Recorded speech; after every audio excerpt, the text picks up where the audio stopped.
who gets to have a soul. Funny. Yeah, fascinating. And we're live, so I just want to let you know, and good morning, everyone. And Good morning, world. yeah, Good morning. thank you all for coming, and welcome to Drawing for Tattooers. I'm your host, James Wisdom. This morning we have Elise and Amber. Thank you so much for joining us. It's always a pleasure to have you. It's always a pleasure to be here. Yeah. Yep. I Outstanding. got my 2 brain cells ready. That's Me 2 more too. than I have ready. So, I'm super excited about today. This is oh, let's see. I just got a message. Let me see what the message says. Oh, good.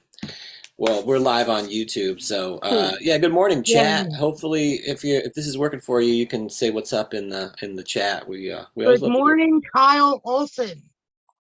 Good morning, Kyle. Kyle Olson. Feel free to pop in, Kyle Olson, if you have a Yeah, chance. really.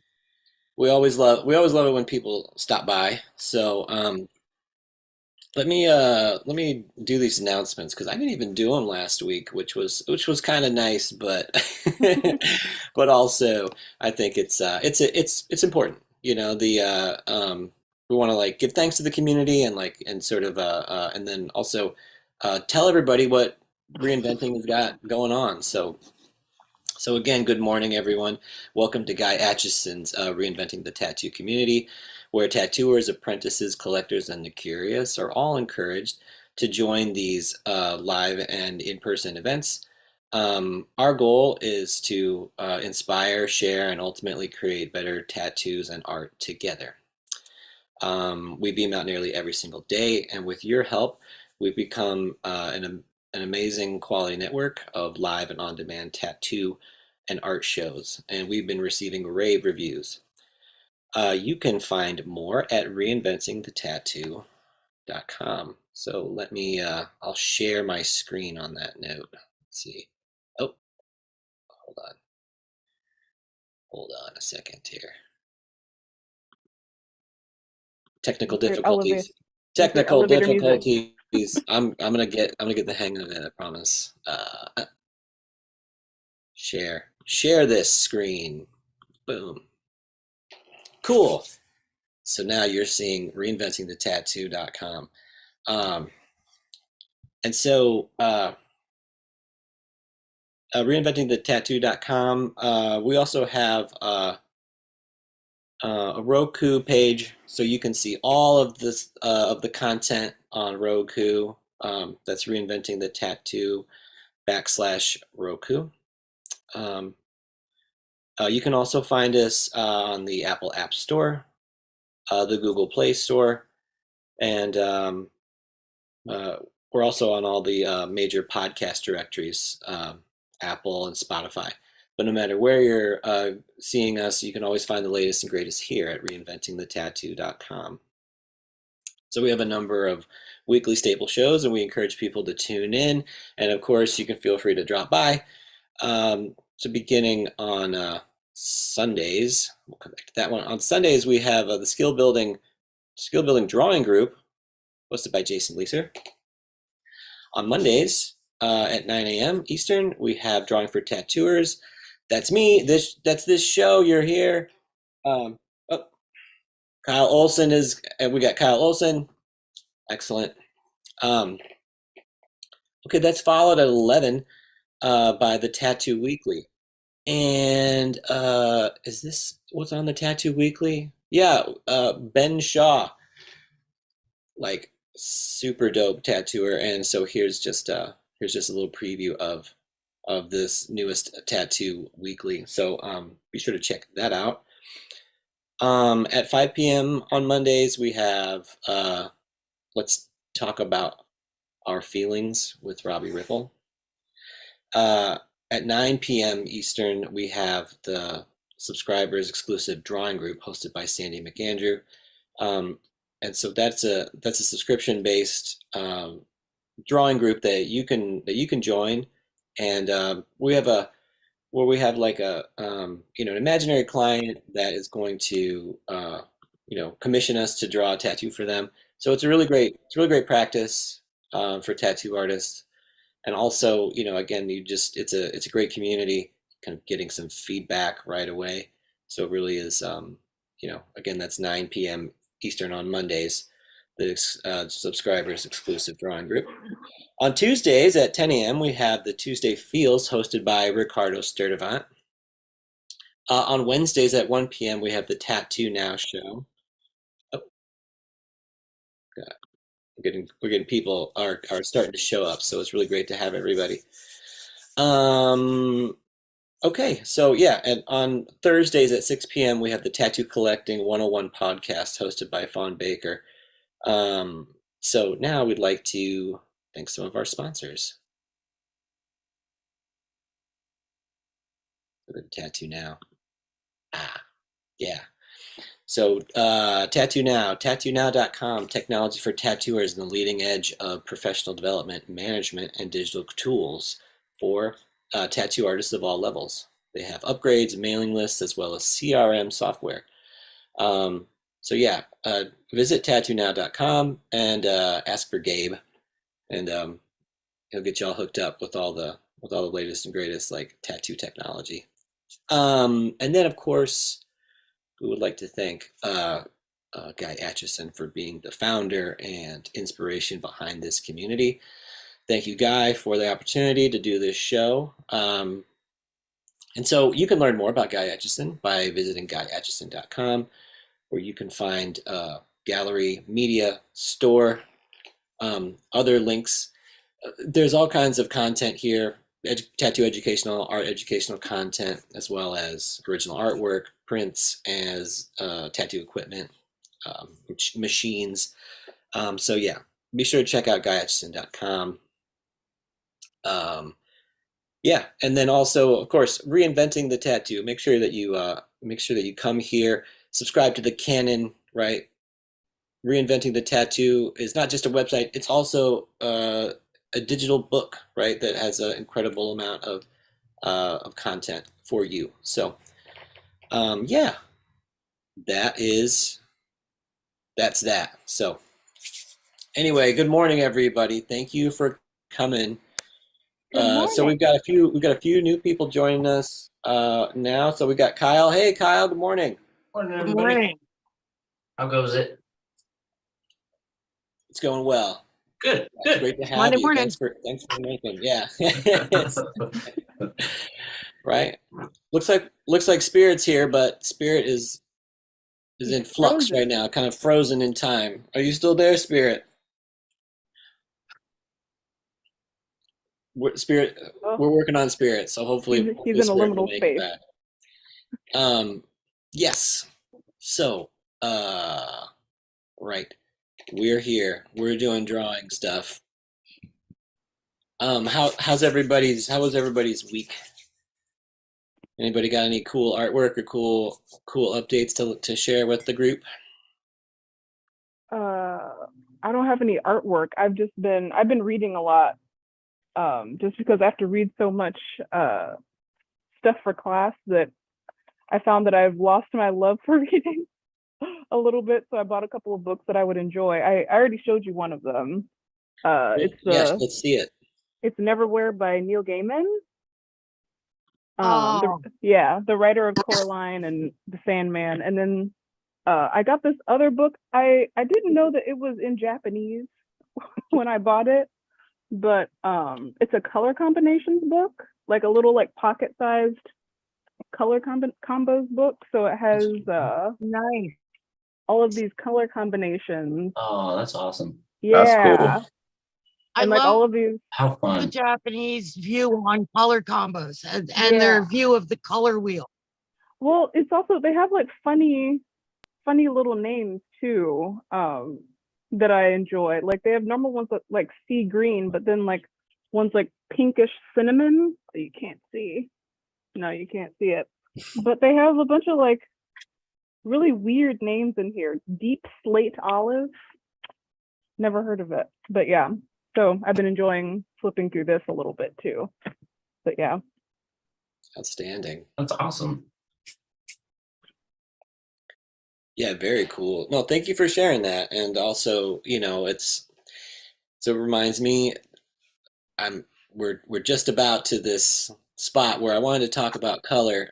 Not today, but I do. You know, I wanted to sort of, I guess, you know, the way that I've always sort of, you know, taught class and stuff was, you know, there was like the first semester was really, you know, about, you know, tonal value, was about like, you know, perspective and drawing and stuff. In the second semester we get into color, but after the first 8 weeks, you know, so wanted to go just a little bit further this year, and then, you know, start talking about it probably about the end of this month is what I was thinking. Um, but again, I mean, I think it's really interesting, um, because I was, you know, I watched this video this week about, um, there was this guy, he's a polyglot, but he speaks many languages, and he was talking about like this natural acquisition of language skills. He was really arguing against this idea of like trying to master the basics. He was like, don't try to master the basics because it's everyone has this natural level of, you know, language acquisition. You learn things by doing them, and so, you know, like trying to learn the basics of everything all at once, and then, you know, so you can just start doing it. It doesn't really work that way with language, at least. I can't help but to associate like drawing and, you know, the way that we would use art in general as almost an extension of language in many ways. So Mhm.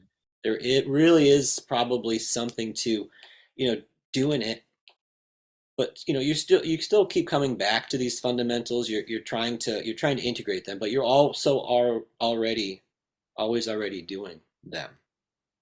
It's kind of like, you know, like reading a book about how the digestive system works, you know, and then in hopes that one day you'll eat something, you know. It's like, you know, you gotta jump in the pool and then start, you know.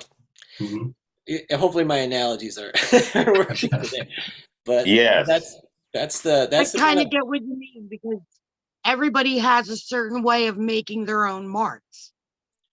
Mhm. And you Mhm. want to integrate that into, you know, the fundamentals of how to draw, you know, but you still want to be able to keep the fluidity of how you make your marks. So make your marks first and then add the rules.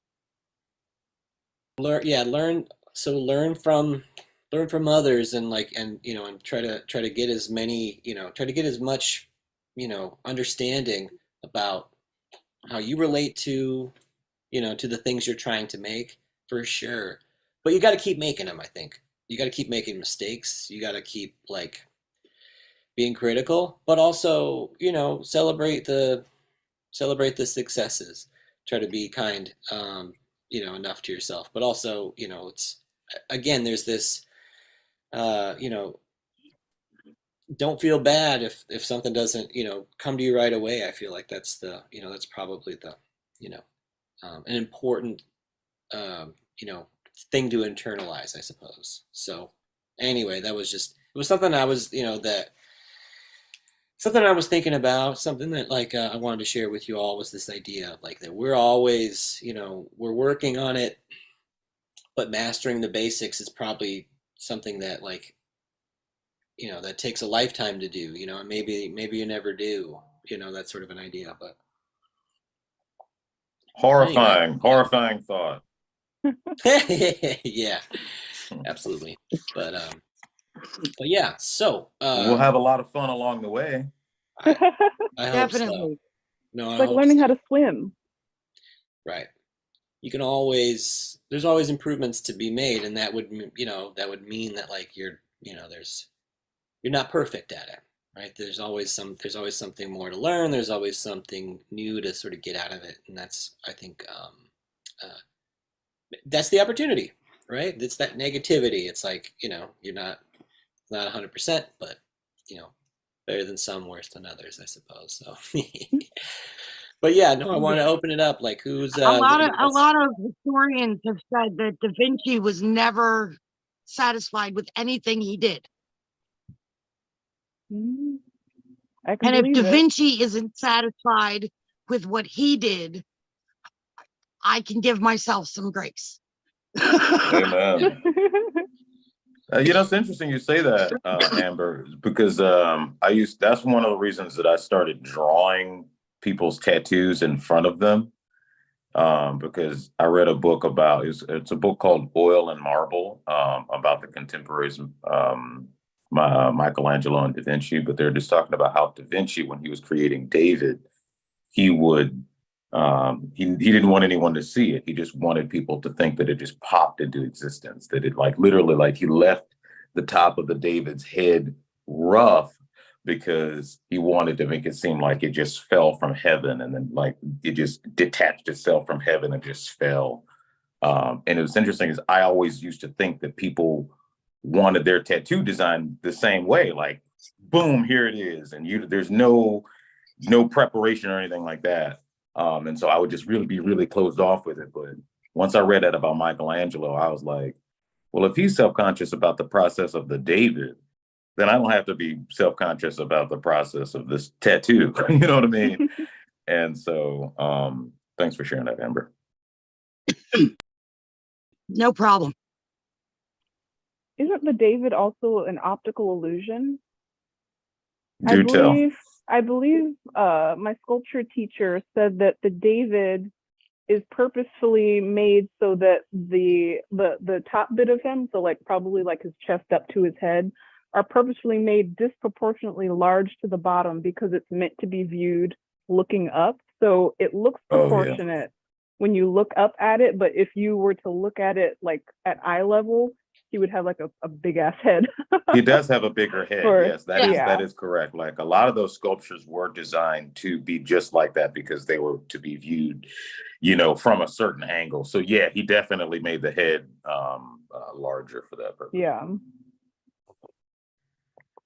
The Pietà is the same way. Mm. which one? Which one are you talking about? The Pietà is the one where Jesus is laid across Mary's lap, and she has this really flowing dress, and she's huge.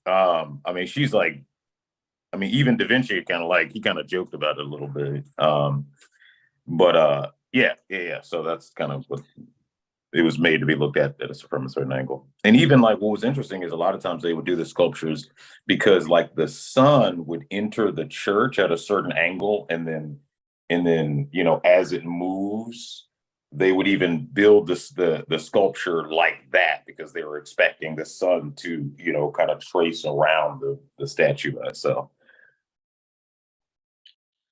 No, it's I think that's like that's so interesting, and I think about too, there are things that we design in to our tattoos as well that are, because it's meant to go on a body, it's there's a front facing orientation, right? There's a front to the body, and so, there's a certain flow that happens, right? And so the Mm-hmm. way that we, have to integrate those, uh, those contingencies, those things that are fixed, or there's things that are fixed, and it has to sort of make its way into into the design. Um, yeah, I think it's interesting, and it kind of it adds, I think, to the richness of the work. You know what I mean? So just like this church Mm-hmm. art is like, it has to exist in this space. It has to sort of relate to, everything else, um, oriented in a certain way. Um, you know, that's what makes the museum so weird, I think. If that makes sense, like a lot of times, like museums they take work, it's out of context in many respects, Mm-hmm. so you just Yeah. sort of go Yeah. in and you're like, or it can be recontextualized in certain ways, but you may not get, what the curator or what the museum is trying to say all the time with the work.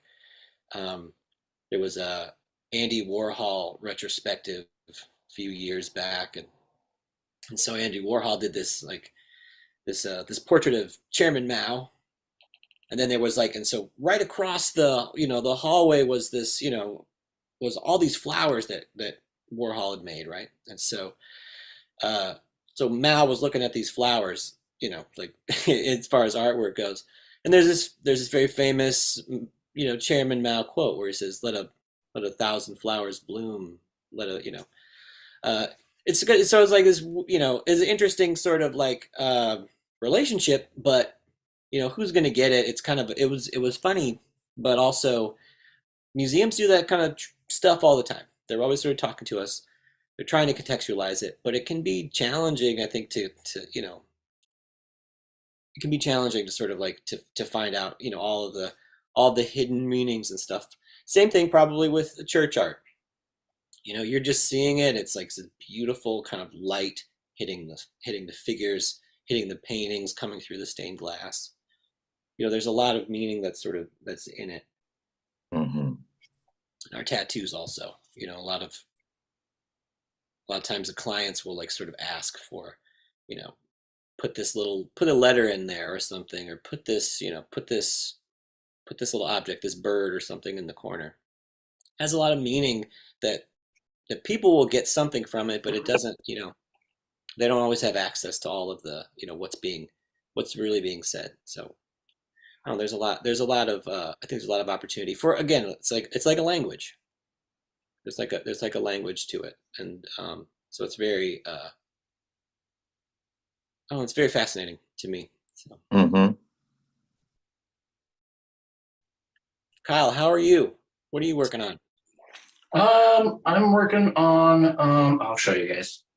Super excited about it. The client loved it. So, I think it's this week.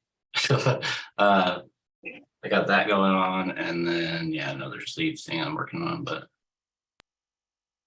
Whoa. Yeah, I'm gonna spotlight you because we want to check it out.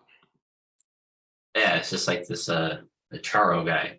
So, I'm just working on his face right now, just like trying to get the depth on his jawbone a little bit more, but just slowly building everything up.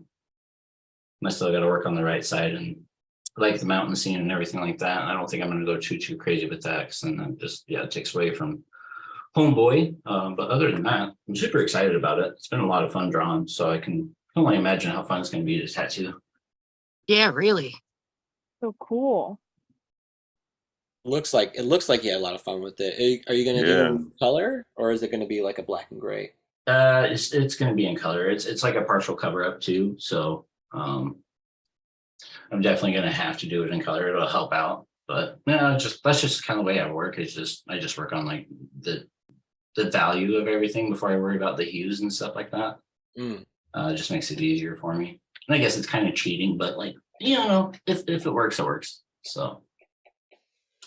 No, I've found working in values before I add color works better too. Yeah.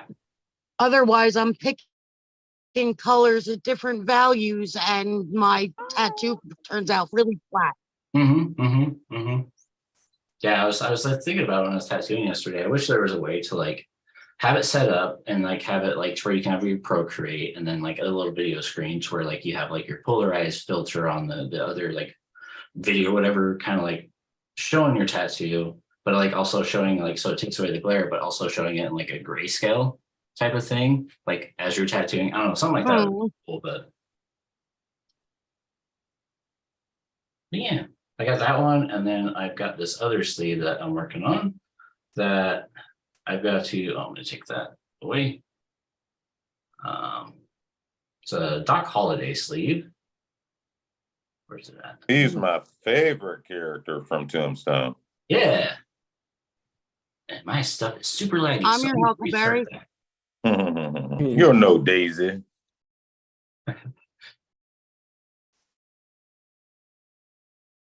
Wow. Whoa.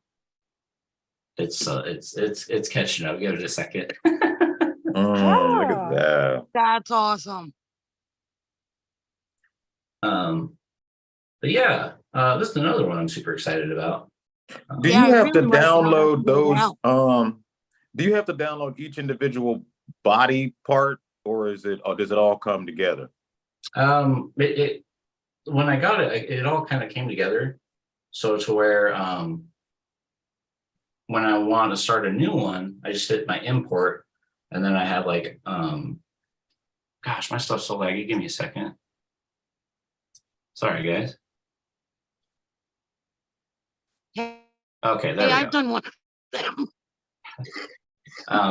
But yeah, you come to the import area, and then like for what I have, I just have it to where this section has like left arm, right arm, left and right arms and stuff like that.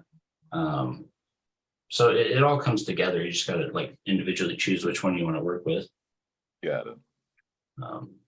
And another thing that I learned when you're working with that stuff is that it doesn't really have it like pre-set up.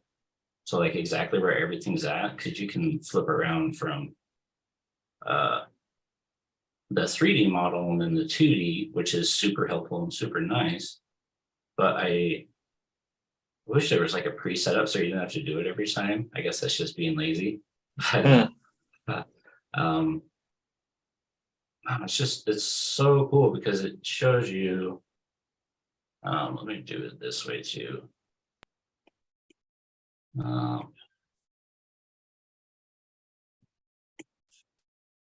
Whatever, it's gonna be real quick and sloppy, but oh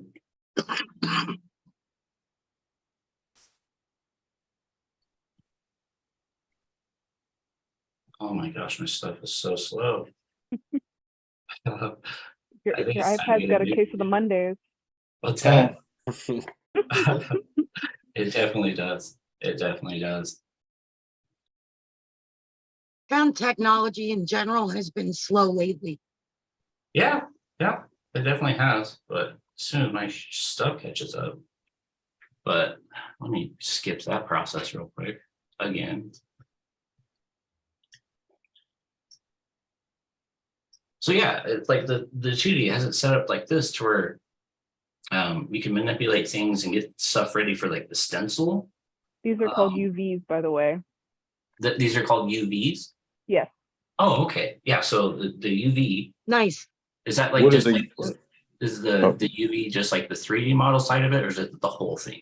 UVs are so the 3D, like I have my 3D hand. Basically, UVs are where you basically make a projection of it to flatten it, and then you make seams so that you're able to correctly place like tattoos or textures or things on there. Otherwise, it'll come out all skewed and weird if you don't do that.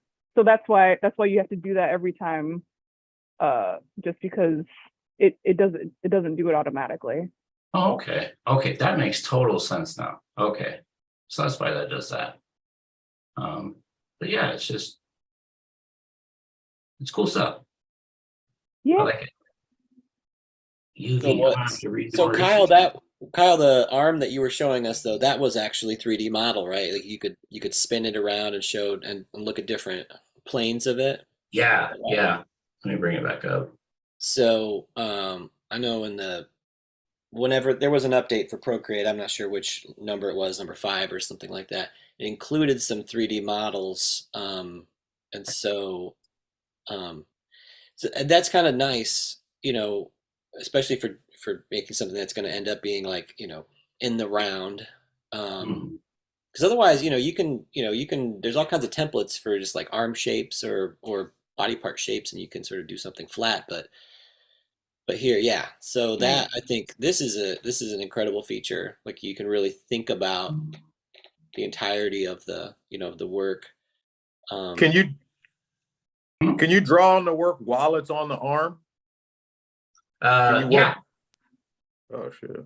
Yeah, you can draw on it like while it's like in 3D. There's minor things that you'll come across that are like a little wonky, but it's not a big deal.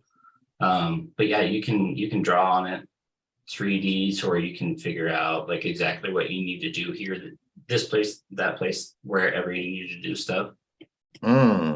So I'm gonna have to get that.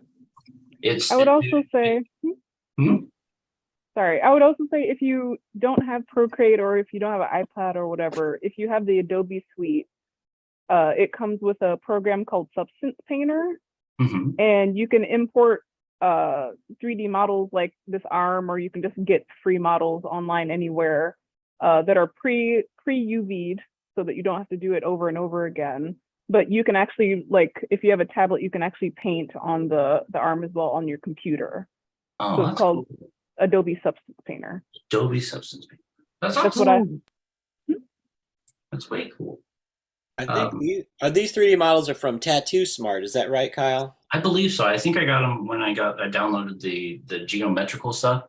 I had a geometrical sleeve, and so I downloaded a bunch of it, and I didn't realize it came with it, but it did. So yeah, it was through Tattoo Smart. There's another one that I downloaded it from somewhere. It was a different arm, but yeah, same thing.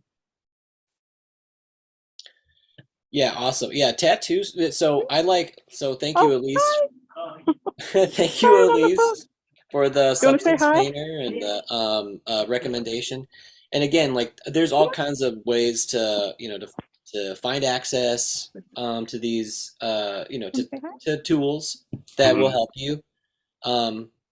Who's that? Peter Cameron. Hey, Peter Cameron. Yeah.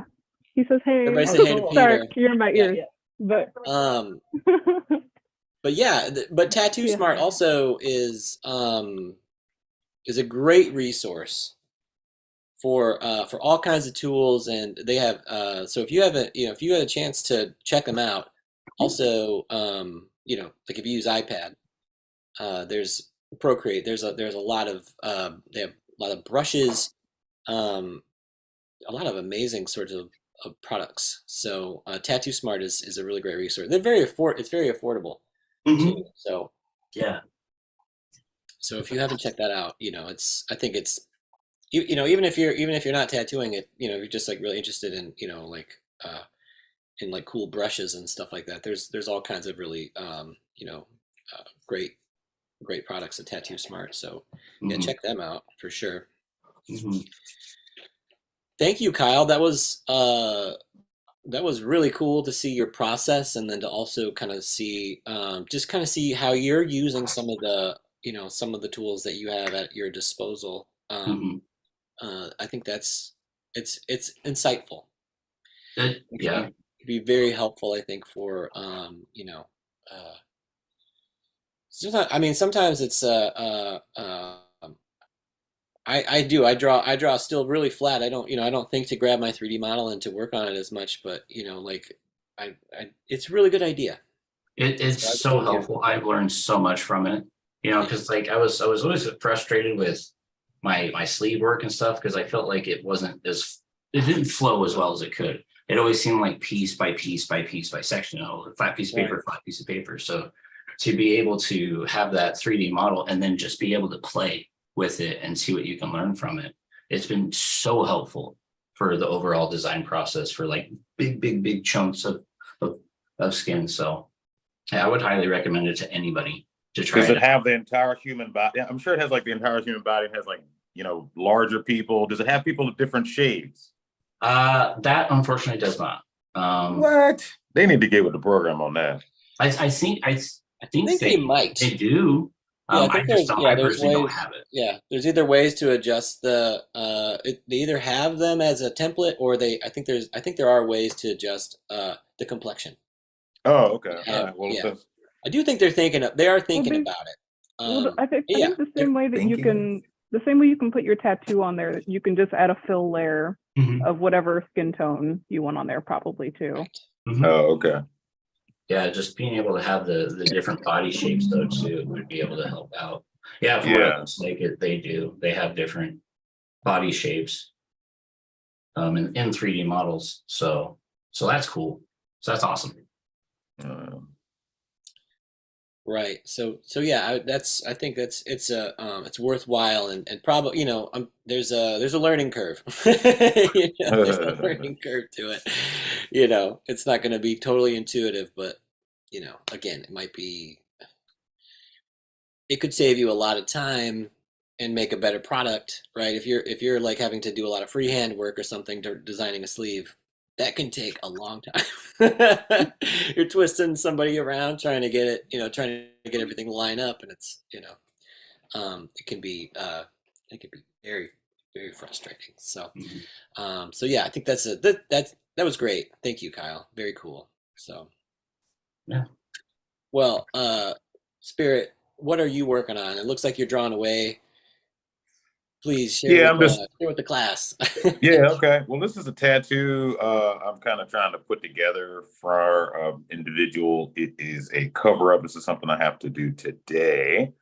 Right on. So this is, hold on a second. Do.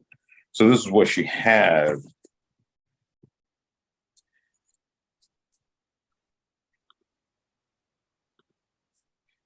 So that's what she has, and I want to put this over it. Mm. Like a peony with like some like water designs under it, and that's what it'll look like. Beautiful. That'll be so fun. Nice. Yeah, I think so too. Heck Let Now, me yeah. are you get going to this. put that hard edge at the bottom as well? I don't think so. Okay. Yeah, I really don't think so. It might just be a tone, it might just be a tonal edge. You know what I mean? Mhm. But it is gonna stop. It is gonna have a hard stop though. Okay.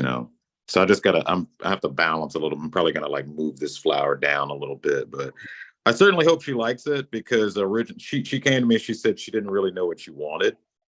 And I just kind of threw some things out. I said lilies, and she was like, "Oh, that's great. Let's do that." Um, and so, but conceptually in my head it works, but then once you get down to paper, it's different. So, I just decided I was just like, well, let's just try to do something completely different. And I got the water effect from Pinterest, where this is kind of what the water will look like Hmm. at the end. So I'm just kind of trying to get the tones down. Japanese stuff is really fun. Now this is the other thing I'm working on. Wow. Ah, Heck yeah. Oh, Uh, wow. and it's Is in that the Prince crayon. Mary? nice. That's really pretty. Thank you. It's a piece by Alphonse Mucha. And yeah, I'm just having a lot of fun with it. It was one of those. I didn't have a pencil or a pen or anything. I was like, I want to draw, and I saw some crayons, and I was like, well, got to try some new medium sometime. Beautiful. Yeah, and also, so thank you so much for sharing your tattoo design, your process, and with us too. I thought it was very beautiful, like cover up. I think it's going to be very nice. Hmm. Um, Thank you. I, so my 2 cents on the bottom part of it, maybe just like like you were saying, like maybe leave it kind of tonal, let it sort of, there might be like a little bit, like maybe a little bit of wave you could complete out or something, but like leave it open so maybe she does a big back piece with you, you know what I mean, and then you can sort of blend that into something else. Mm. And so that way, and that way you kind of you don't have to do that hard edge, you know what I mean, you can sort of, there can be a little bit of frame, but there can also be some other places where it's sort of like starts to just end, like you said, but faded. And that way, that might be like a way to kind of um, again, get more work out of it. Yeah. End up doing a little bit more work with it, which could be a lot of fun. Well, And okay. also, I just one other mention, and that is tonight at 9 p.m. if Eastern, if anybody is free. Andre Malcolm is going to be doing a Japanese wave seminar. It's free Mm. and open to the public. Hmm. It's on. I So plan on being there. I hope so. I hope if you're not busy, I'm any of you, so bad at finger wave. it's open. Yeah. So um, now you can find this seminar. He did a version of it, I think, a year or two ago. You can find it on YouTube. It's Andre Malcolm, who's a fantastic tattooer, but he is very generous in his process on how he designs finger waves. And so he's going to do it again live, and it's a great opportunity. If anybody's free, I would highly encourage you to check it out. But then also, there's that seminar. Is again, it's available free on YouTube, and um, I think it's very valuable. It's very valuable insights into how to compose the waves because it can be tricky. I think to draw them and to get them to sort of have that fluidity. What Watching your Go ahead. watching your last I wasn't able to make the last show, but the Gestalt thing, I was that really helped some things to click for me because just like you're kind of talking about where things that are grouped together, it's our eye kind of follows along with them, and just like what you're saying, like I that really. So let me just kind of give you the example with this. So I was actually watching it while I was drawing this, and so I was thinking, I was like, oh, okay, so like just how these birds are all kind of going in one direction, just how these branches are all kind of grouping going in one direction.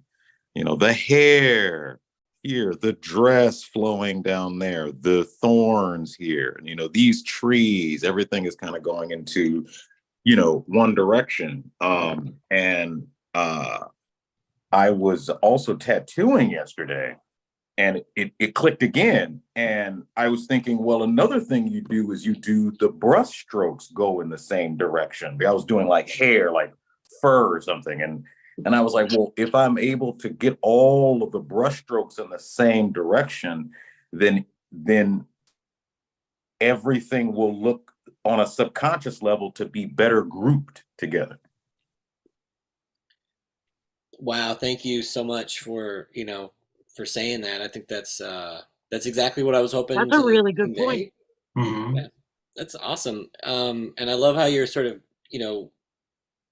how you're relating it to some practical stuff, tattooing. Also, like you're looking at like Luca, and that piece would have been created before these ideas had really been sort of fleshed out. But still, it's kind of there is this that was what these ideas were about, was like sort of looking at the way people make you know marks, how they make drawings and how they communicate visually, and thinking about that, like how uh, uh, what is the most basic or almost primitive way that our minds kind of work, and we're always looking Mm-hmm. at patterns, right? We see patterns and we want to like make them mean something, and that's exactly what you're describing, like the direction that things move, for sure, is so fundamental to you know it makes our eyes move, right? And that's how we're gonna like perceive things. So again, whether you go with that flow or sort of counter to it, starts to give content. Does that make sense? Starts Mhm. to Yeah. so I'm so glad that that one wasn't a it wasn't like what the hell are you talking about with all this? It's It was at first, but then, when you sit with things and marinate on them, the simple things are the most complex. it is they're simple ideas. A lot of times they're really used for it's graphic design really takes from that field a lot. So we think about like how letters, how words, magazine covers, the internet, how the aesthetic, the way that things are sort of laid out. A lot of that visually is it's thought about in terms of those basic gestalt ideas. So um, just as design, that's what we do. We design stuff. Again, even if you are even if you're taking designs and tracing them out, and you're still putting them on somebody's body. You know what I mean? You're still going to have some. There's still going to be some relationship to how you curate things together for people. You will, you know what I mean? There's all like, I think I hear that sometimes people call some tattoo artists, they call them just tracers or something like that. Almost like it's you know, almost like it's, you're sliding them, you know. I think still, even if that's really your predominant practice, you trace things mostly, you don't compose and design them. Again, I still think you're going to have some agency in putting it together, with your customers. Does that ring true to you? I think, uh, even if you're not the one that's designing every single thing, you're as the tattooer, as the tattoo artist, you're kind of you're helping to guide somebody. You really are. You're guiding them through this journey. You're a part of it.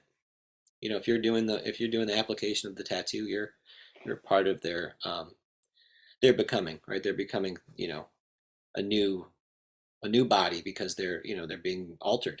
So it's a part of it. It's a I do beautiful believe so. thing. It's so beautiful. Thank you.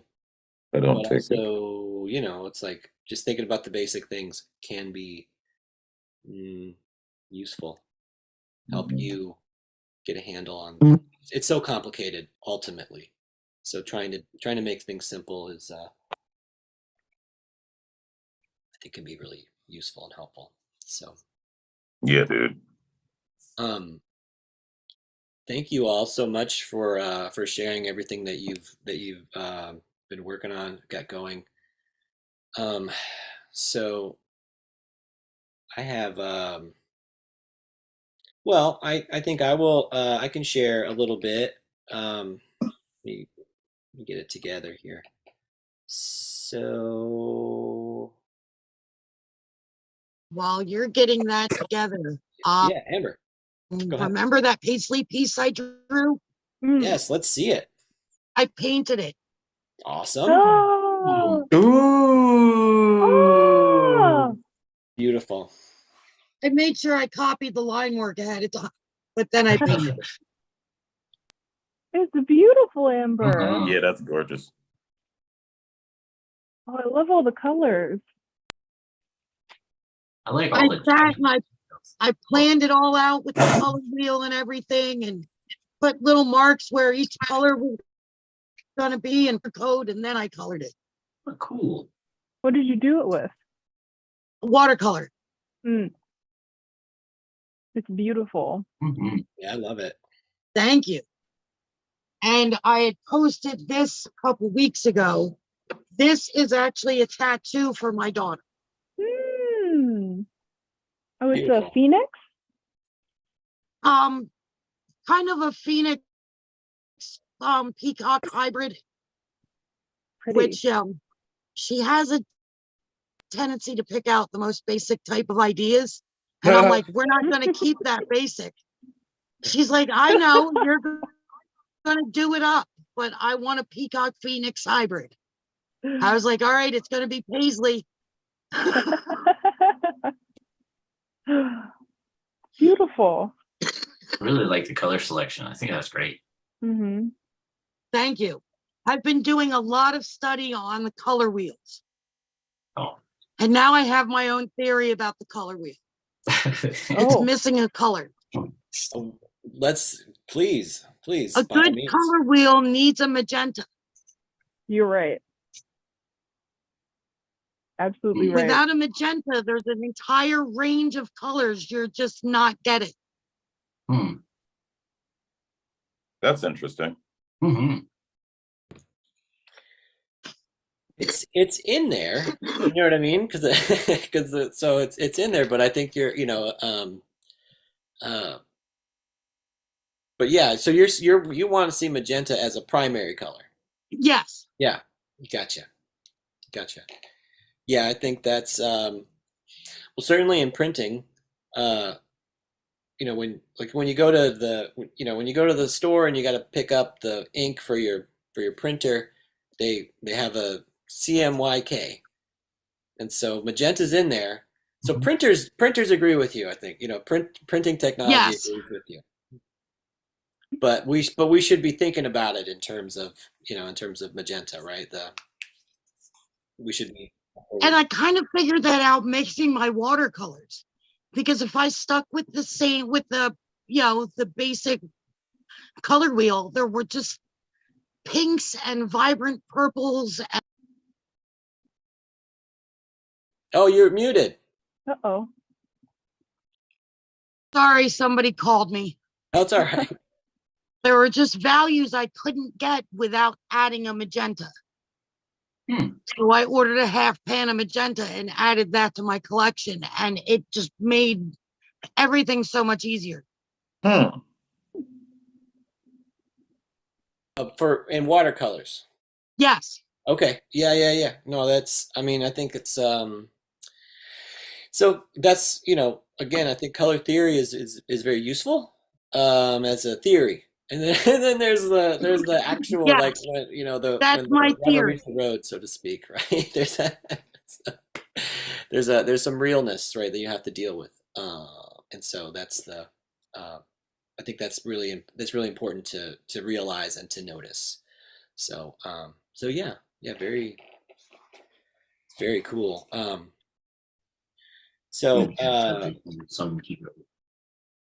what's that, Kyle? I didn't. Oh, I said magenta. The never mind. Yeah. Unsung hero of the color wheel. It was like the lost hero, magenta, the unsung hero. Is what I said. Yes. One of my colleagues really just said. Yes. I was just going to mention one of my colleagues that I work with was just saying the exact same thing that you were saying, Amber. So I wanted to echo what you mean there, as far as the and he uses a lot of ink and watercolor as well, and so he's like so he's saying like magenta is the real red, it's like so Yeah. What?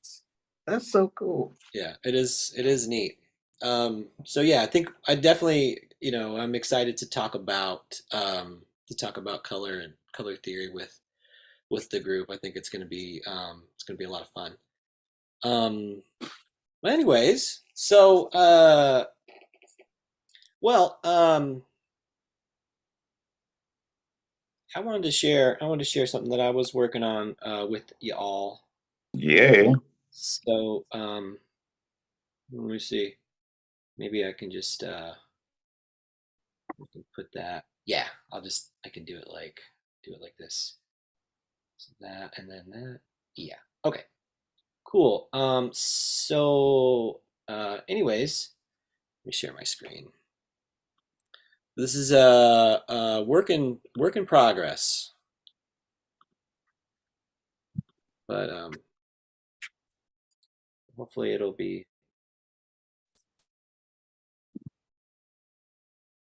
I'll be excited to share it with everybody when it's all finished. Okay, so this is an old customer of mine, had a couple of tattoos, and they wanted to cover them up. So this is the old stuff. We came up with a biomechanical. This is what I designed for her. So the hope is to effectively cover up the old work, but then make it a new sleeve. And so we did marker, did a marker rendering. There's the marker. Heck yeah. And then let me see if I can share the. Here's the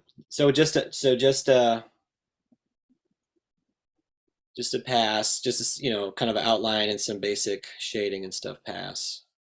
There's another cover up in there too, but that is awesome, man. Badass. Yeah. For real. Great job. Thank you. I'm really excited to see that in stages. Yeah. I can't wait to see that done. Thank you. No, it was it's honestly something that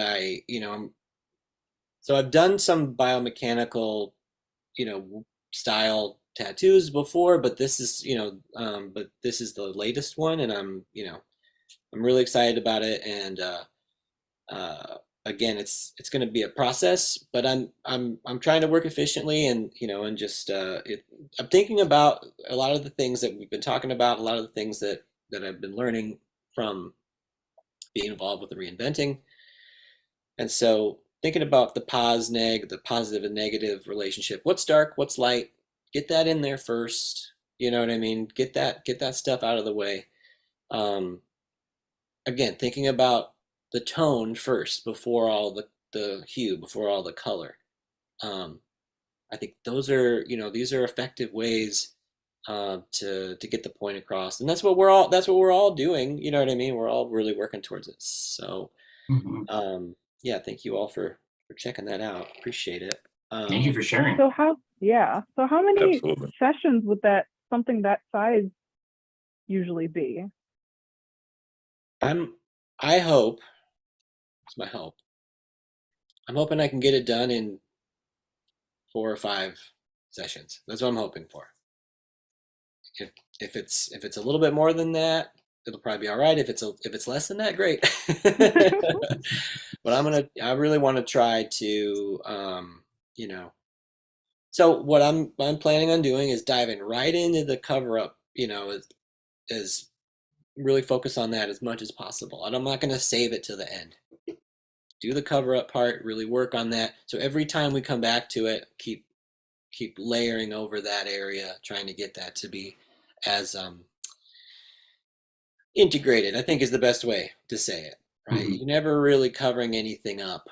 Uh, you're always you're always obfuscating, you're hiding it, you're sort of um, you're redirecting the eye to different parts. You're trying to like make things become more um, uh, again, like look like something else, alter them in certain ways, but it's always a part of it. And there's a big part of me that believes like that sometimes cover-ups can lead to even better tattoos than you would, than you might already, you might have had it otherwise, because Mm. there's Yeah. all these parameters and there's limitations that are always sort of put on you in the beginning, and because of that you have to do things a certain way, and then something really great can come out of it.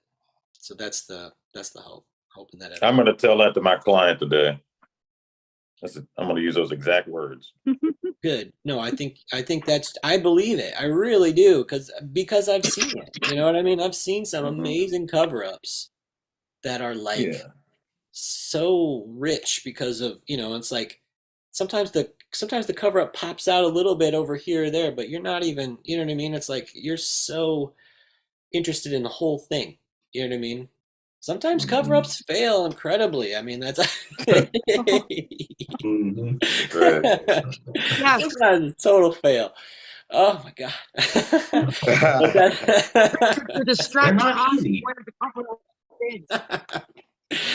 yeah, well, I mean, you only get the covering up a cover up can be Oh, damn near next to impossible. But there's been all this really incredible, like, just lately, I mean, I think in the last few years I've really been seeing more and more of it. It's like a full blackout.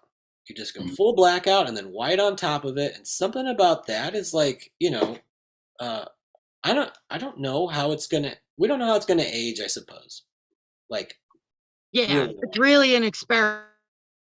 there's a yeah, but it's starting. I mean, we're starting to. I think there's starting to see some results about how long it is go lasting. There seems to be some effectiveness to it, and it kind of makes sense in a certain respect that all tattoo ink is it's not opaque. It is translucent, and so if you kind of force the white ink to sit in the black ink, it does change it, optically, so there's something to it. But again, it's, I think maybe there is hope. You know, there's Yeah.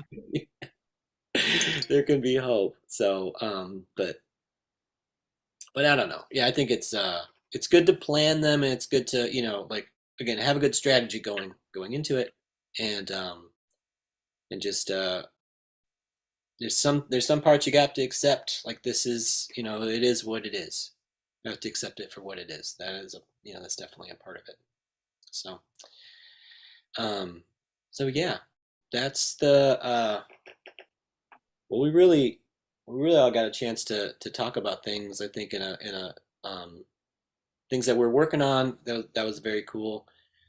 Things that we're excited about, our projects. So I'm so pleased that everybody was able to share things that they're working with. Thank you again for that. So I wanted to talk, just sort of about perspective a little bit, and kind of give like just a little, some brief information about it. Because again, I think, to try to tie back into what we were talking about earlier today, sort of acquiring some of these some of these fundamental skills, um, is probably going to just take this just repetition. It's going to take, like, going into it. Um, but we're always already, working on it. And so, being able to go over it again and again, I think, in small steps, will help, like, to help us internalize it. Probably not as a way to restrain us, but hopefully as a way to sort of, set us free in certain respects. So these are some of the things that, I think can be really useful. So let me I'm gonna share my screen again. Um,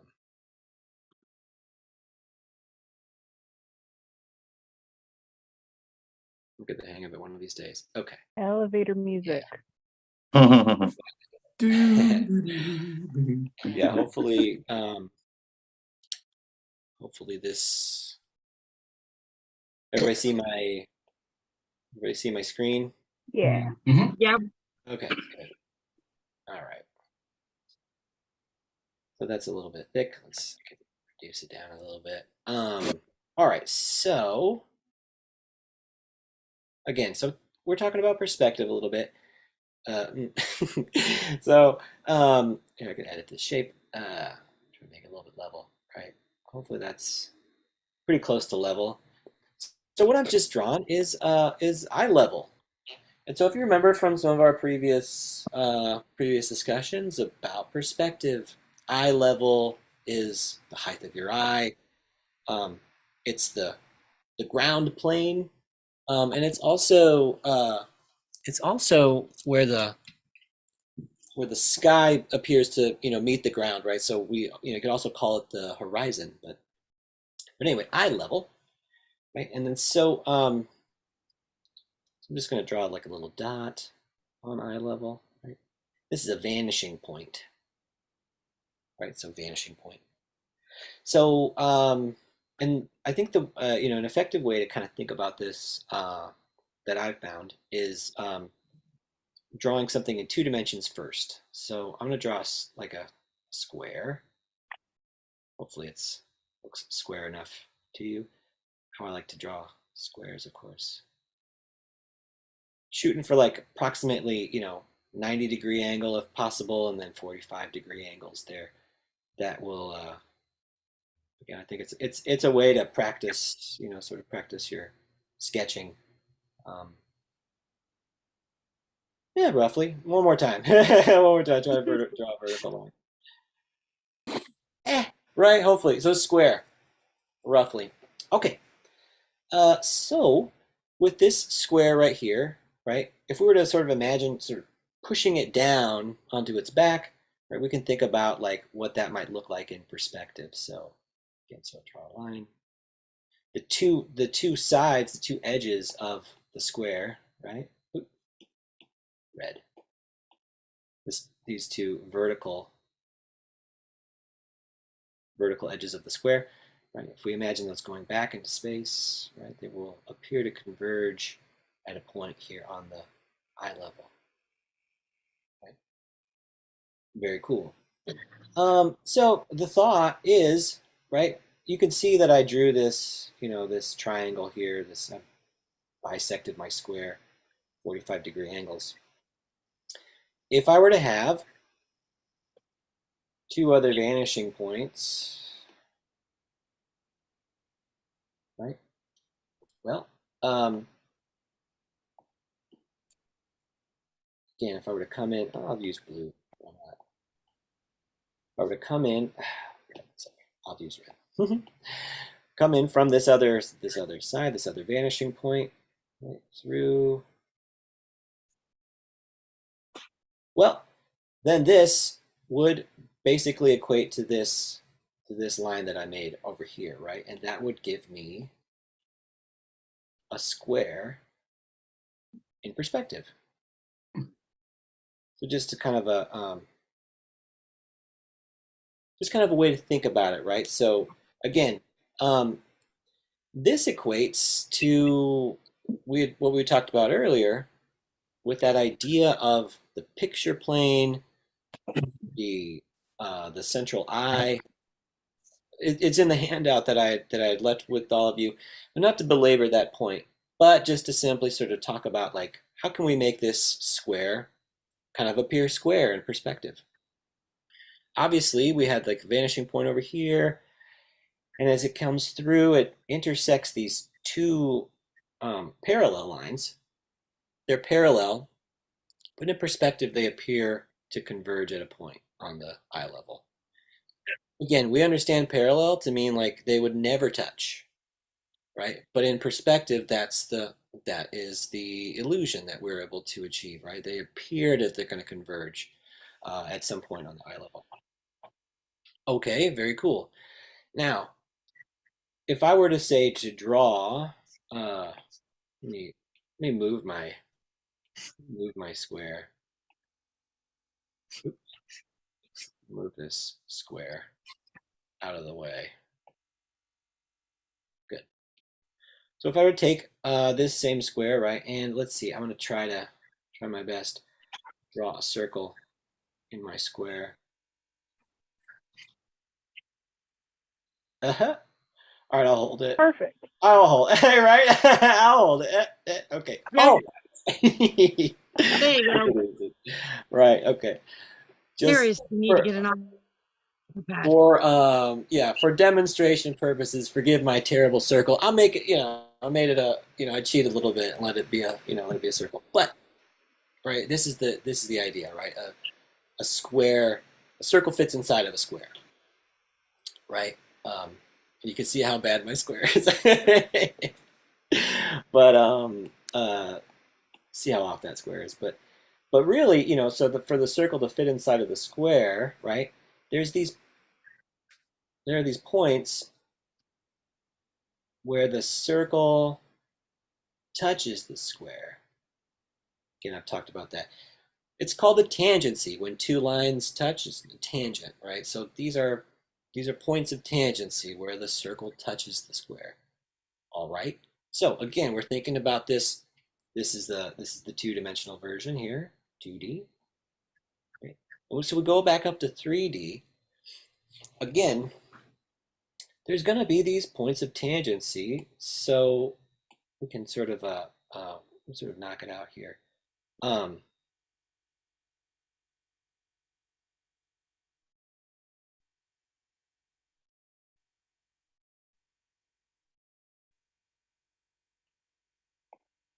Try my darndest to make a really nice ellipse, right? So in perspective, an ellipse.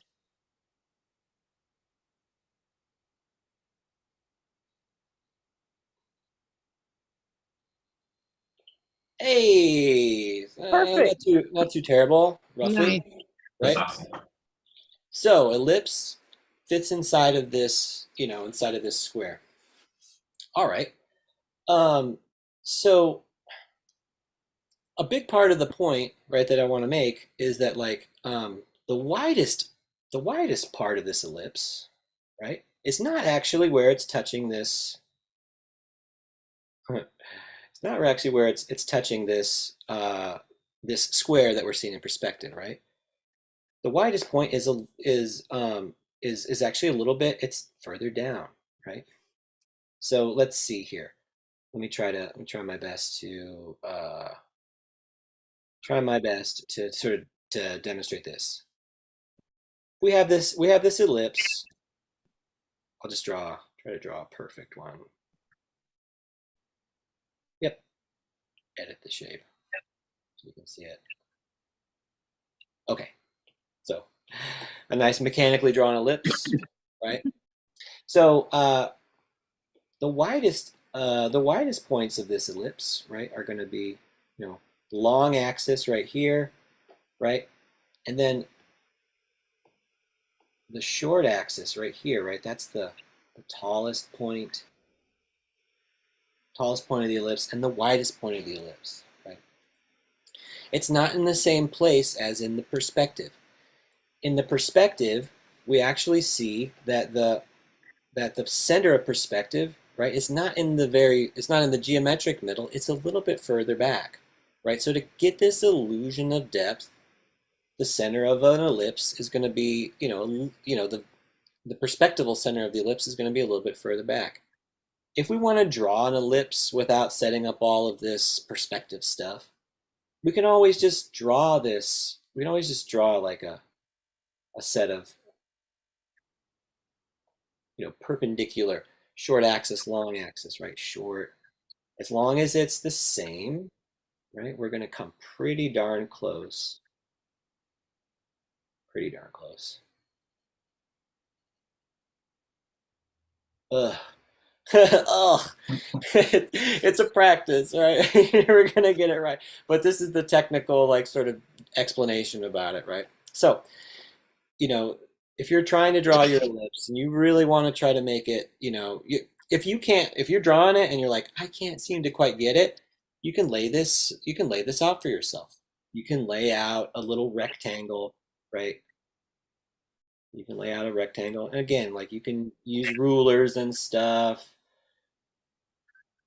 You can figure it out, especially if you're doing it on a paper, whatever the case may be. You're trying to sketch it. You want to get this a little bit closer, right? You can lay out a little rectangle for yourself.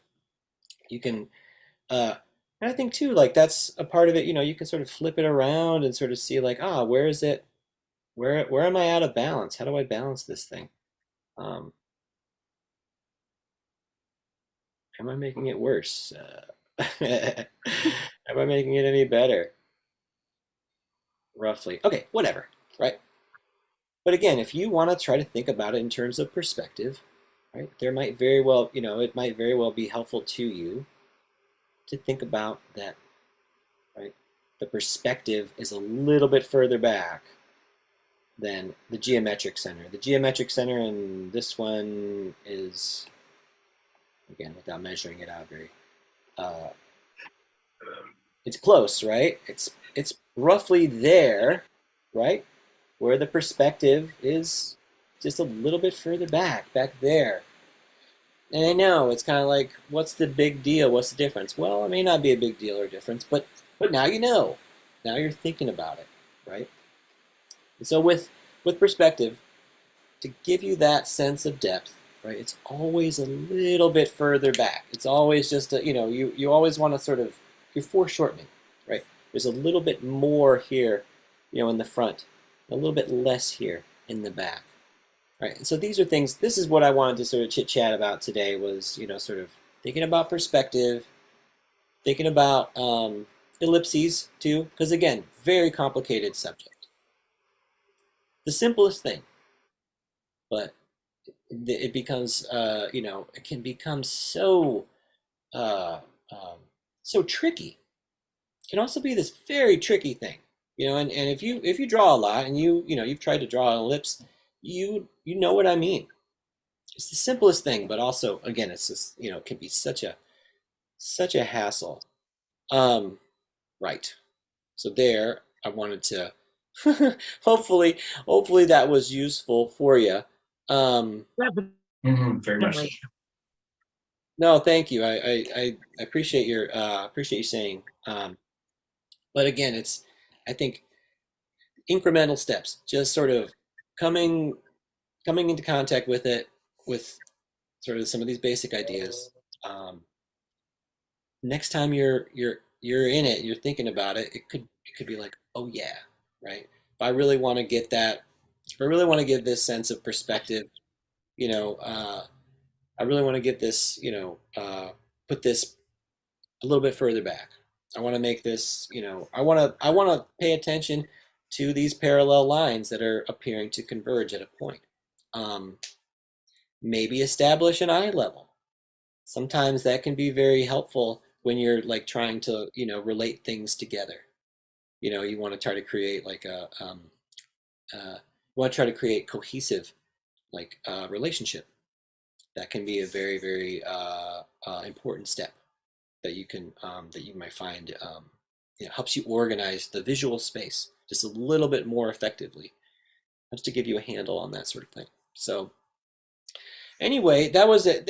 So I like to like to do a little, I like to do a little bit of info with these things with our drawing for tattooers show. And so I really thank you all so much for checking it out, and again, I hope that that this will get you out of a jam one day, or it can help. Maybe it helps again, like set off other ideas that that will be effective in your drawing practices. So, Yeah. well, does Thank you. anybody have any questions about anything, or does anybody like have anything else they want to share with us? I just have okay. This is just kind of one of those things that seems like I don't understand it. You know what I'm saying? Like it's like I don't know how this would help me until it. I just don't Until you get it. get You know there. what I mean? Like I get it, but I'm just like, why is this useful? Like where would I use it? You know, I guess just understanding that everything when you're looking at it, if it's three-dimensional, it goes off into the distance, and we want to be able to tell which direction it goes off into the distance so that the behind part of it can look correct. Yes. So again, I think it's likely there's deficiencies in my presentation, but I hope that at the same time that like just little by little, um, understanding these things can lead to a greater like capacity to again, like you were just sort of describing, like help you communicate more effectively the things that you wish to communicate. So if you wanted to say, so what we just talked about, right? Well, let's say, that you wanted to, we could think about that, like if you wanted to draw a coffee cup. I'm listening. If you want to draw your coffee cup, right? Right. It's a simple object. Again, we have talked about it before, but sort of relating it to where is eye level, right? And then thinking about like how how round would the ellipse be that would kind of form the bottom, right? How round would the ellipse be that forms the top? Can we see in? Are we eye level? Are we looking into it, right? Or is it like above? Are we looking up at it? There's simple relationships of how we would just relate objects to the world that we see. Or for instance, what if you wanted to draw a tire? You know what I mean? Have you ever tried to draw a tire? Like you have a car or vehicle or something that you're drawing, and you try to draw the tire. Or even worse, two tires that line up. It is Yeah. it's hard to do unless you're thinking about eye level, unless you're thinking about like how you can construct this ellipse. So again, that's a part of what this is sort of building up to. So like a vocabulary that can help you, like again, it's like that's they're simple, but at the same time, it's kind of like you may not even be able to identify that there's a perspective, sort of issue with the drawing that you're making. You just Mm. there's just something about it. It doesn't quite. Why doesn't this working? Why doesn't this look the way I want it to look? Well, you know, once you take it back to the basics of like organized principle, like eye level, like am I looking down into it? Am I looking up at it? It's a simple distinction, but when we're drawing, it can be very difficult to remember that or to be able to sort of like understand where that is unless you've sort of thought about it beforehand that there's an eye level. There's Yeah, an and eye level. I the way think I this kind of will look help at it me a is, lot. I think this will help me a lot with the quintessential pocket watch tattoos everybody wants. So yeah, again, it gets so complicated. Like trying to do a pocket watch, you can just go with a circle, right? For sure, right? Circle that. So like again, we were talking about like I drew that square in in 2 dimensions. Well, so like a square. Oh, all right, so this we'll talk about this my tape roll, right? Seen in perspective, it has an elliptical form. But once it's like totally once it's totally at eye level, right? You're looking right at it. It's much more of a circle, right? Circles seen perfectly flat in front of you are circular. um, but again, just ever so slightly, now you've got ellipses and stuff that are intermingling, you know, and so finding that center and how to relate it, like where would you put the center of the watch if it had a slight angle, right? If you put it right in the middle, Yeah, that's gonna like make it look a little bit funky. If you place it back a little bit in perspective, it's gonna have the illusion of that has a little bit of depth to it. So I think that's a very practical example. Like you were just bringing up, Amber, like a watch. Like how do you make that? How could you make that work? Again, take a photograph. You know what I mean? Trace somebody else's drawing. Why not? You know what I mean? Nothing. There's no shame in that. But if you want to design it yourself, if you want to go through the exercise of designing it yourself, this might be this could be like a way that you can start to explore that, to give you the freedom to do that. yeah, that's what reminded me of when you were drawing. I'm like, this is like when I try to draw a pocket watch. Yeah, yeah. It's so again, there's more to it. We can and there's definitely like there's a lot more to it, but yeah. just to get started on it. Hopefully, it's again the same thing as we were talking about a few weeks ago with the idea of the picture plane. Like, what does that have to do with it? But now, we've got a little bit more. We're starting to develop a little bit more language, a little bit more understanding. Eye level, Okay. vanishing point, picture plane. You start to piece those things together. Um, so I can definitely understand. This was when I first started going to art school. I felt the same way as you did, Spirit. I'm like, what is this? What is this? What does this help me? How does this help me make money? You know what Uh-huh. I mean? I think for Right. me, like when I first started going to art school, I started tattooing at the same time. And I would like, I go to art class and, teachers talking about blah, blah, blah, whatever the hell they were talking about. Right. And I would go to the shop and I'd go, I'd go draw something, and I was apprenticing, so I'd get tipped out or whatever. You know what I mean? I'm just like, and I was watching all the guys make money and I'm like, you know, this is Right. more direct. Right. This is more like, just jump in and you start doing it. Um, so again, I think there's, it's important, right? That's ultimately what any kind of training would be for, is like a means to the ends of like, whatever you're going to use it for. You use it as a means to get to your ends. You want to start working, you're already working, there you go. Um, That's real. well, I think at the same time, there's once you get, once you've been working for a while, or or at a certain point, you desire some knowledge, you desire to sort of to learn more.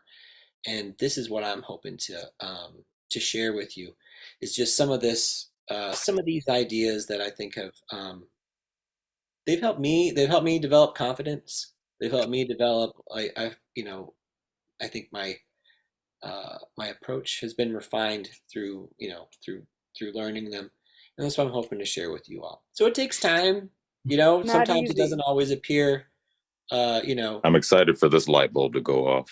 oh, keep stick with it, really.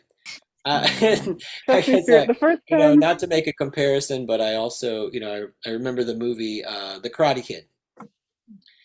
So in The Karate Kid, you know, Daniel had to, like, sand the floor and Wax paint the on, wax off. fence and wax the cars and stuff. And it didn't make any sense at all. But like for me, when I would, as I was going through all of these drawing exercises, I was going through all of this sort of like, this is repetitive. Why go draw the model all the time? It's fun to do, but it's repetitive. Eventually, it's like you go to sit down and do it, and there's something there for you, right? Mm. There's this ingrained habits, Muscle there's this memory. muscle memory that's helpful. So that's all I can say. I think there's value to it, right? There's a value to our practices, and there's a value to you know, our study. And so those are things that I think will end up being um, hopefully blessings, right? There'll be blessings in your life. And Thank so, you. yeah, that was. Thank you for the questions, though. I really do appreciate it, because I'm sure that other people are. I echo what you say. I echo your sentiments too. I'm like, what is this? What is the value of it? Um, It's a yeah, learning. and it's like I also feel like just like you said, and even just like you said with your language, extending your vocabulary, you extend your ability to you give yourself something to grow into, especially if you're doing the work. And like I haven't really been drawing at all lately. I've just been tattooing. But I'm still, I do like a thing where I'll just stop drawing for a while, and I'll just start learning and start reading and stuff like that. And I'll give myself grace, like, if I'm not drawing, it's fine, it's cool, this happens. Everything there's an ebb and flow in everything in the universe. And so I can follow suit with that as well. So, but just now, I'm just in a time, and just right now, just maybe even applying all the stuff I learned on a subconscious level. So just as long as we're just kind of taking this information in, this is building blocks, and you know, So the thing that's popping up for me, so like in the aspect of like the viewer's eye, your eye line for whatever you're working on. Particularly I'm thinking of like the shoulder cap area to where it shifts up and stuff like that.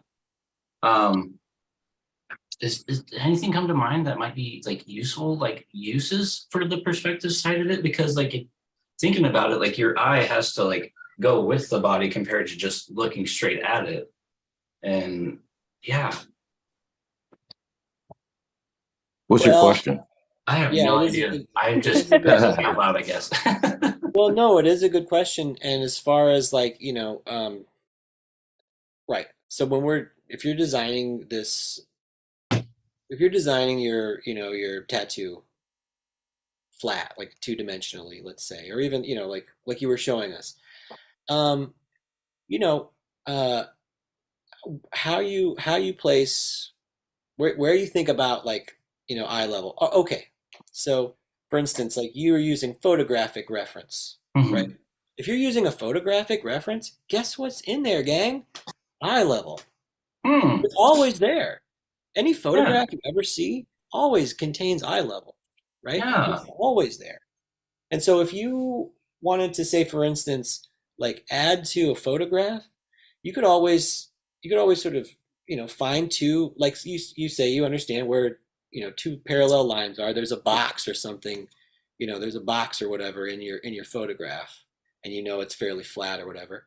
Well, you could probably, follow the two parallel lines back to a point on a particular eye level. That's going to be the orientation of the camera lens, like wherever it was sort of pointed at, right? However Mhm. high up off the ground it was, that's where eye level is.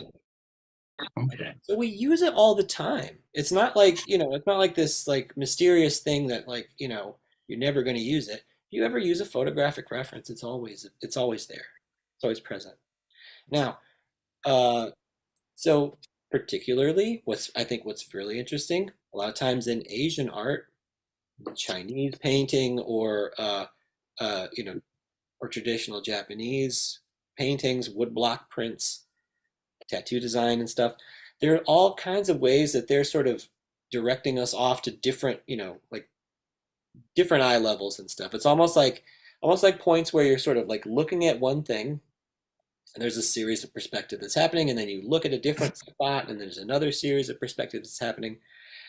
It's it is it's almost more focused. Like when you're looking at one part, it's one scene. When you look at another part, it's another scene. If you look at the whole thing as a particular, you know as a larger scene, it kind of like there's a little bit of disjunctness. Hmm. Hmm. It doesn't mean that it's wrong, it's just a particular way of approaching it. Hmm. And that's what I think ultimately what I'm hoping to sort of convey is that you're there are ways that you're going to approach it, and I think giving you more capacity to be intentional can be really powerful. Can be really Hmm. powerful. It can also help you analyze what's really effective in the things that you're looking at, especially if you like them. You really like a way something looks and you're really interested in it. Like this is a method that you could use to analyze. What is it about it that is so fascinating to you?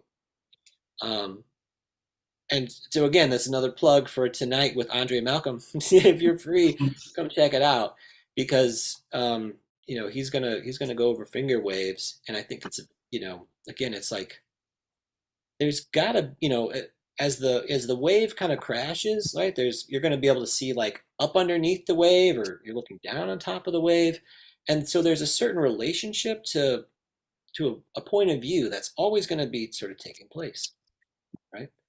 Even if it's not explicitly thought about all the time, it's it's happening. Like if you're drawing something that has any dimension to it at all, it's a part of it. Hmm. I hope that makes sense. Like it's a principle, whether you'll want it to be or not. Hmm. Yeah, yeah, it's definitely something to consider on a lot of things. Yeah, That's yeah. huge. So it's one of those things. It's in there. Yeah. So it's a subject that I think is it's perplexing because of it's so ubiquitous, it's so ever present. It's it's how we see, right? It's kind of we're trying to get at the nature of how we kind of perceive visual stimuli. Our vision works in certain ways, and what I was just talking about with eye levels and all that stuff, it's kind of like at vanishing points. Again, it's an illusion. It's a sort of a system that tries to emulate it for us. It doesn't really come close to what we're actually happening with when we perceive something. It's an intricate ballet between like light that comes into your eyes and then your imagination stitching things together. I mean, we're not even scratching that surface, but as far as the visual vocabulary of making marks on paper, on skin, on canvases or something, these are ways that have been they've been developed over centuries, if not millennia, of people doing the same things that we're doing, making marks on paper and skin and canvases and stuff. So that's a part of the what we're trying to tap into, I think, is like not reinventing, the wheel, but reinventing the wheel, right? Like if you reinvent the wheel, right, Redrawing the wheel. right. But I think that's Hmm. that example, reinventing the wheel, does what for you? It teaches you a lot about the wheel, right? Hmm. It's already been done.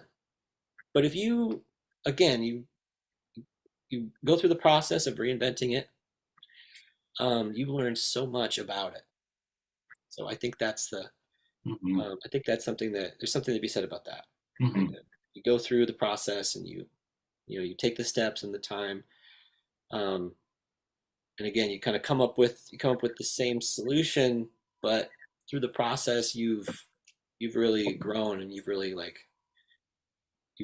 developed your understanding in so many ways. So that's the that's hopefully what we're doing today, right? We're using these ideas to help develop our vocabulary just a little bit more. Well, yeah, because like I don't know, like every time I hear like vanishing line or this, that, and the other thing, I've always thought of it just like landscape and stuff like that. And just like mountains, highlight, the horizon line, whatever, stuff like that. But like this whole conversation has been like, well, what about the eye line and this thing and this thing and this thing, like the vanishing points and this? Yeah. Exactly. Yeah. Right. Yeah, that's huge. Look for them next time. I mean, like just in anything that you see, anything you do, like check it out. See if Yeah. see if those sorts of things, they come to your mind. Yeah. Right? So I was thinking just now, I was Yeah. standing at I was brushing my teeth in the front of the mirror. And I was thinking, I was looking at the table. I was like, well, the fact that I can look down at this table is an example because I can look down at it and use it for that very reason too, because I'm standing at it. And that's the only way that I can see this table in this perspective. Now, if it were very far away from me, it would look completely different and I would not be able to use it. And so that's kind of how I was able to put a little comment. I think that's like it's exactly that sort of that basic relationship stuff that you're thinking about right now. That Yeah. like that's what makes it so powerful. So yeah, again, Kyle, like to your point, certainly we think about like landscape and sort of far off vistas or whatever. But next time you're walking down the street and you see like buildings, you know what I mean? Like you're walking through the neighborhood or wherever you're at, right? You see buildings and stuff. There's an eye level and there's vanishing points, right? They're like all these objects, the big cubes of a building. It's you can start to see it, right? Yeah. Looking down the road, of course, right? There's a certain like the road is, road has two parallel edges, right? But it's going to appear to, converge at a point, especially especially if you're looking down like a long road, you can really start to see that sort of thing, be illustrated in nature. Yeah. It gets complicated, it really does. But this is just a way to start to think about it as you're working, as you're like trying to work it out. And to Amber's point, you try to draw something that seems so basic, pocket watch, right? See if this, see if like when you're thinking about it, if it doesn't start to, help you, come to a little bit better understanding of what you're doing. Yeah. Yeah, and another thing, it's kind of like a subtopic, but like I went to a charcoal class this week and the lady was talking about your perspective on the reference and the area that you're working on and how they needed to be like the same angle and everything like that. Because if like your reference on flat and then like you're tattooing something up or vice versa and stuff like that, it changes the perspective of it. And so, yeah, it's just, it's perspective's huge. I think that's a really great point. Like if if you're looking at something and then you're drawing flat, Mhm. there's a distortion that's going to happen. Mhm. That may not be what you want. Yeah. But if you can line things up, right? Like you're saying, again, like your reference for your tattoo, it could be really big, if you can get it to be about the same sort of angle as as your point of view of what you're doing. Yeah. It could be very helpful. Yeah. So I think that's a really practical sort of example. But I thank you all so much for listening to that. Stick with me, please. I'm really adamant that this is going to be something that you're really gonna learn to love it. You're gonna learn to love it as much as I do. I really do. So No, it just makes me think. It makes me think of the first time that you taught this to me. Because I've been going through all of like my old stuff, and I just found like different stuff of like the times that I didn't get it.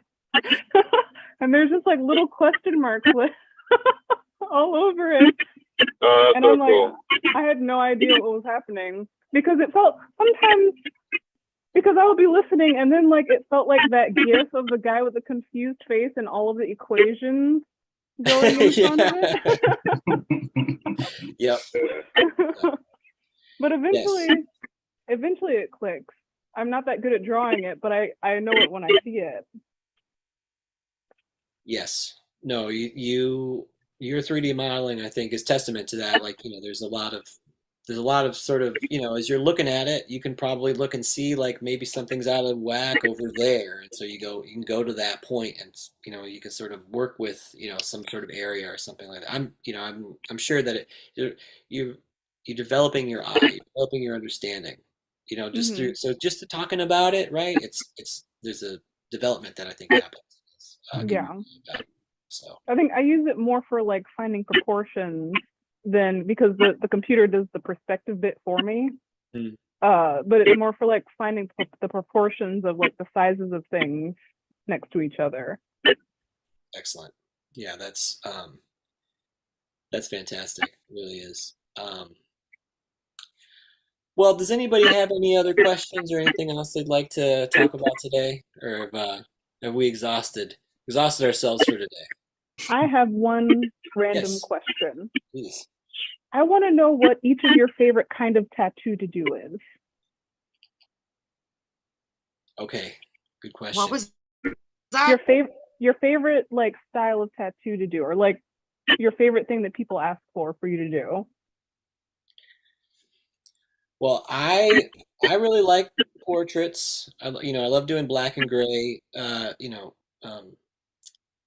Anything for the most part where I can, just black and gray. I love it.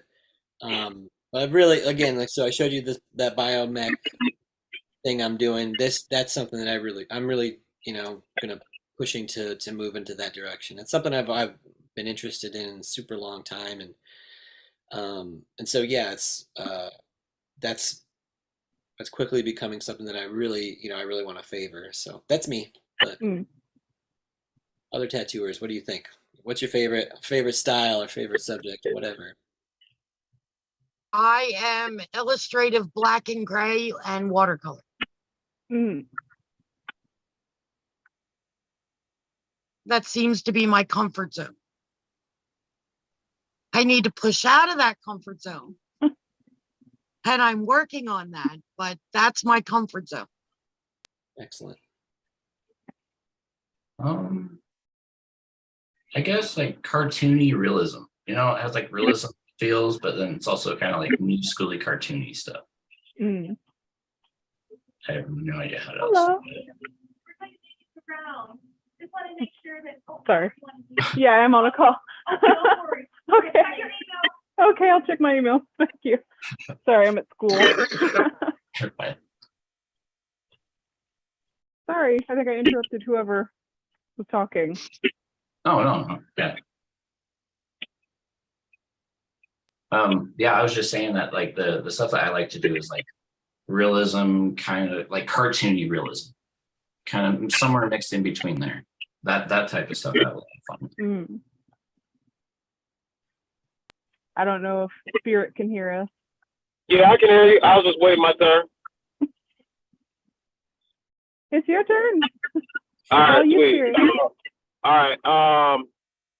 I kind of like to stay around neo-traditional, and that is bold line, highly saturated color. But I'm starting. I find myself. I'm starting to lean towards realism, only in the respect of getting everything correct.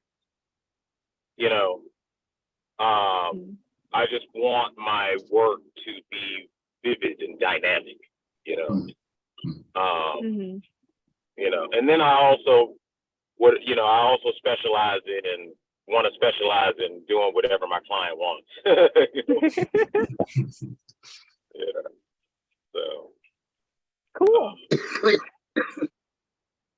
Thank you. I was So just I curious. I remember you asked. So you asked on the previous show about tattooing darker skin, and I wanted to give you my answer for that. Mm. And so the answer is just, everybody was definitely in the right, or like bold, bumping up the contrast, but also using the skin itself as a part of the piece.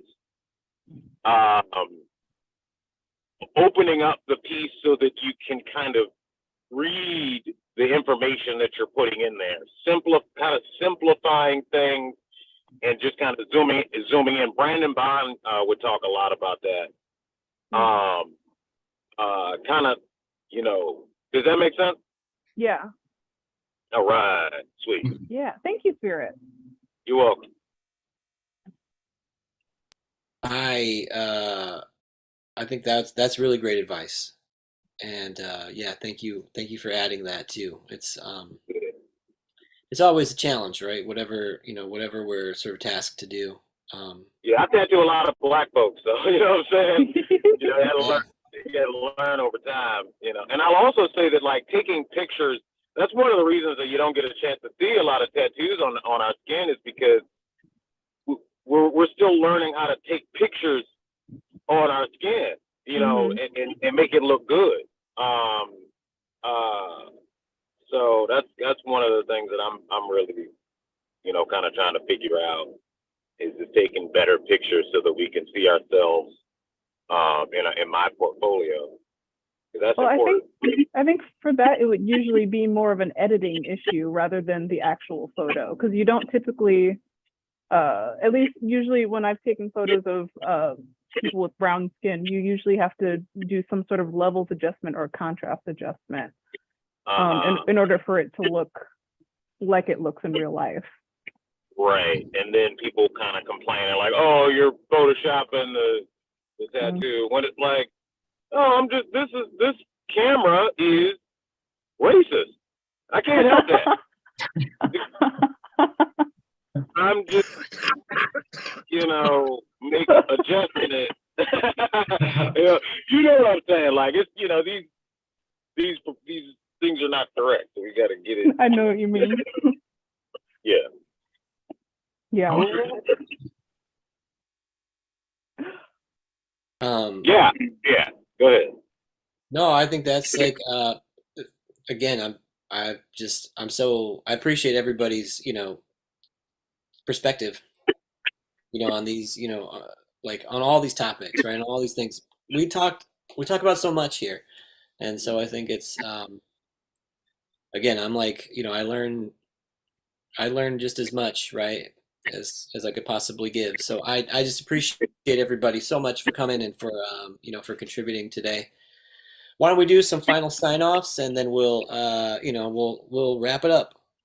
So Elise, if you would give us your sign-off. All right. Hello, I'm Elise. I'm a 3D artist, and you can find me on ArtStation and Instagram at Elise Marl Visuals. Thank you, Elise. Yeah, it's a pleasure to have you come on and to share and to also participate. So thank you again. It's really great. Thank you for having me. Of course. Amber, let's have you sign off for us. I'm Amber Morgaine. I'm from Mays Landing, New Jersey, and you can find me on all social media platforms under Amber Morgaine. Outstanding. Except Twitter. I don't do Twitter. Too negative. Yeah, good. Too much crap. Twitter sucks. So thank you. No, it's great to have you. Thank you so much for coming. It was great seeing the progress on your piece that you've been making. So again, love seeing that progress, and yeah, just thank you for being here. It's always great to hear your your perspective on things, and just I'm watching your journey, and so it's very cool. So thank you so much. Thank you for being here, and thank you for contributing to my channel. Thank you. I appreciate you. So Kyle, thanks for joining us today, man. It's so great to have you. Give us your sign off. Let us know Uh, where we can find you. yeah, thanks for having me. My name is Kyle Olson. I tattoo out of Tucson, Arizona, in a shop called Trinity Art Collective. You can get a hold of me via Instagram at Olson, OLSON _ tattoos. And yeah, it's a great way to get a hold of me. Well, thank you so much for, for sharing your process and like showing us your these amazing drawings that you're working on and can't wait to see those come to fruition. Hmm. Again, you can find Kyle on Instagram and he's got an incredible portfolio. So, Oh, check thank him you. out and so next Uh-huh. time I'm in Tucson, I'm gonna come see you. So Yeah, come hang out. It'd be awesome. love to. Yeah, thank you, Kyle. Again, yeah, thanks for coming today. Uh, so Spirit, let's have your sign off, man. Hey guys, so question is the seminar, is the Zoom link on the Reinventing the Tattoo website? Let me look. Is Yeah, the that's a Zoom great available? question. That's a great question. So I know that I got an Ah, email with It it looks like, yeah, you can find it on the homepage. right on the homepage. Yeah, on 9 p.m. It's under Guy Atchison leads Reinventing the Tattoo Exercise and Critique at 9 p.m.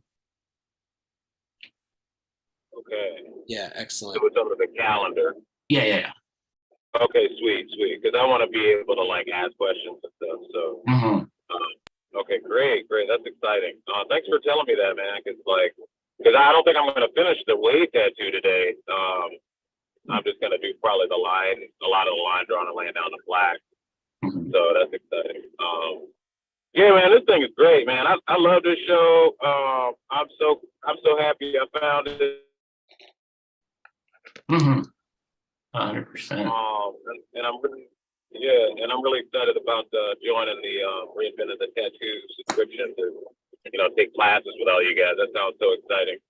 I'm really excited to work at this new shop that I've been at. Everybody's just like so dedicated and such, good people. Everybody just wants to work together and learn and share ideas and share tasks and equipment. And I'm just, I'm in a place that I can grow into. Cool. So that's really exciting. So I'm really happy for all of y'all and, to be on this journey. And if I sound long-winded, it's because I have a whole lot to say about this amazing, amazing, amazing time in my life where I get to experience this particular show and be a part of it. So thanks to you, James Wisdom. Thank you, Amber. Thank you, Elise. Thank you, Kyle. Thank you, Jeff. You guys can find me at Tattoos by Spirit on Instagram, TikTok, my website. And that's it. You guys have a wonderful day. Thank you, You Spirit. too. Yeah, you have a wonderful day. Yeah, happy tattooing and yeah, can't wait to see that. Can't wait to see your project that you're working on. Yeah. Really. So, and I really hope that you can all join us tonight for Andre Malcolm's seminar. It's going to be it's really going to be very informational and a Hmm. whole lot of fun too. Hmm. He's very cool dude, and like he'll love to field your questions. I'm sure of it. So, but it's gonna be really cool. So looking forward to that tonight. Hmm. And again, I'm looking forward to next week's show. So this week, homework wise, just think about eye level, right? Think about Hmm. your relationship to it. Just kind of notice it's wherever you look, there it is. Anywhere you look, it's always there. It's always there. So, I think again, like I like to think about, you learn anatomy, you learn like the bones, gives you X-ray vision. Again, this sort of thinking about this, the sort of concept of eye level gives you kind of a second sight. So, think about it. It's sort of the basic. It's a very basic thing, but the more that you start to like notice it, the more you'll notice it. Really, just the more you're aware of it, the more you'll notice it. It's kind of it's just a fascinating thing. So, Probably um, can help you with shadows too, can it? I think so. I really think so. Mhm. Mm-hmm.